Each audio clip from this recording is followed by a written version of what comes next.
বাহরাইনে গতকালকে দুপুর থেকে শুরু হওয়া বৃষ্টি একবারে রাত পর্যন্ত একবারে ভোর পর্যন্ত হয়েছে বৃষ্টি। তো আমি রেস্টুরেন্টে ছিলাম, কিছুক্ষণ পর আমাদের রেস্টুরেন্টের দরজার সামনে পানি এসে জমে থাকতো। ওই পানিগুলো আমরা সরাই দিতাম, কাস্টমার আসতো, সব কিছুই স্বাভাবিকভাবে চলতেছে, সব কিছুই নর্মালভাবে চলতেছে। একদিকে প্রচুর বৃষ্টিপাত হচ্ছে, অন্যদিকে সাইরেন বাজতেছে মাঝে মধ্যে।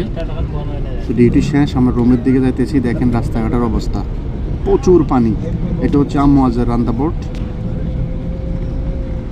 এত পানি, যদি আর বৃষ্টি হইতো রান্দাবোটটাই ডুবে যেত, এত পানি হয়েছে। সব কিছু স্বাভাবিকভাবে চলতেছে। আমরা রাতের প্রায় 3:30-এ রুমের দিকে যাইতেছি। অবশেষে আমি রুমের কাছে চলে আসছি।